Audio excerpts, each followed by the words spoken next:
Number one, put God first. Put God first in everything you do. Everything that you think you see in me, everything that I've accomplished, everything that you think I have, and I have a few things, everything that I have is by the grace of God. Understand that. It's a gift. 40 years ago, March 27th, 1975, it was 40 years ago, just this past March, I was flunking out of college. I had a 1.7 grade point average. I hope none of you can relate. I had a 1.7 grade point average. I was sitting in my mother's beauty shop. They still call it beauty shops now? What they call it now? Yeah, I was sitting in the beauty parlor. I was sitting in my mother's beauty parlor, and I'm looking in the mirror, and I see behind me this woman under the dryer. And every time she looked up, every time I looked up, she was looking at me, just looking me in the eye. And I didn't know who she was, and I said, she said, somebody give me a pen, give me a pencil, I have a prophecy. March 27, 1975, she said, boy, you are gonna travel the world and speak to millions of people. Now mind you, I flunked out of college. I'm thinking about joining the army. I didn't know what I was gonna do, and she's telling me I'm gonna travel the world and speak to millions of people. Well, I have traveled the world, and I have spoke to millions of people.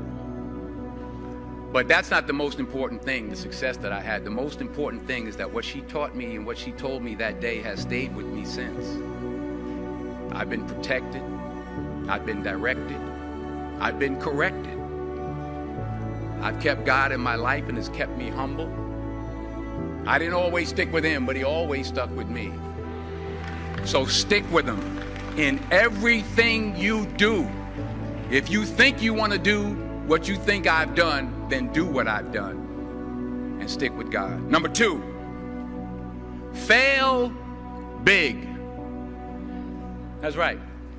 Fail big. Today is the beginning of the rest of your life, and it can be very frightening. It's a new world out there. It's a mean world out there, and you only live once. So do what you feel passionate about. Take chances professionally. Don't be afraid to fail. There's an old IQ test, was 9 dots, and you had to draw 5 lines with a pencil within these 9 dots without lifting the pencil. The only way to do it was to go outside the box. So don't be afraid to go outside the box. Don't be afraid to think outside the box. Don't be afraid to fail big, to dream big. But remember, dreams without goals are just dreams, and they ultimately fuel disappointment. So have dreams, but have goals. Life goals, yearly goals, monthly goals, daily goals. I try to give myself a goal every day. Sometimes it's just to not curse somebody out. Simple goals, but have goals. And understand that to achieve these goals, you must apply discipline and consistency. In order to achieve your goals, you must apply discipline, which you have already done, and consistency every day, not just on Tuesday and miss a few days. You have to work at it every day. You have to plan every day. You've heard the saying, we don't plan to fail, we fail to plan. Hard work works. Working really hard is what successful people do. And in this text, tweet, twerk world that you've grown up in, remember, just because you're doing a lot more doesn't mean you're getting a lot more done. Remember that. Just because you're doing a lot more doesn't mean you're getting a lot more done. Don't confuse movement with progress. My mother told me, she said, yeah, because you can run in place all the time and never get anywhere. So continue to strive, continue to have goals, continue to progress. Number 3, you'll never see a U-Haul behind a hearse. I'll say it again. You'll never see a U-Haul behind a hearse. I don't care how much money you make, you can't take it with you. The Egyptians tried it. They got robbed. That's all they got. You can't take it with you. And it's not how much you have. It's what you do with what you have. We all have different talents. Some of you will be doctors, some lawyers, some scientists, some educators, some nurses, some teachers. Yeah, okay. Some preachers. The most selfish thing you can do in this world is help someone else. Why is it selfish? Because the gratification, the goodness that comes to you, the good feeling that I get from helping others, nothing's better than that. Well, one or two things, but nothing's better than that. Not jewelry, not big house I have, not the cars, but it's the joy. That's where the joy is, in helping others. That's where the success is, in helping others. Finally, I pray that you put your slippers way under the bed tonight, so that when you wake up in the morning, you have to get on your knees to reach them. And while you're down there, say thank you for grace. Thank you for mercy. Thank you for understanding. Thank you for wisdom. Thank you for parents. Thank you for love. Thank you for kindness. Thank you for humility. Thank you for peace. Thank you for prosperity. Say thank you in advance for what's already yours. It's how I live my life. That's why I am, one of the reasons why I am today.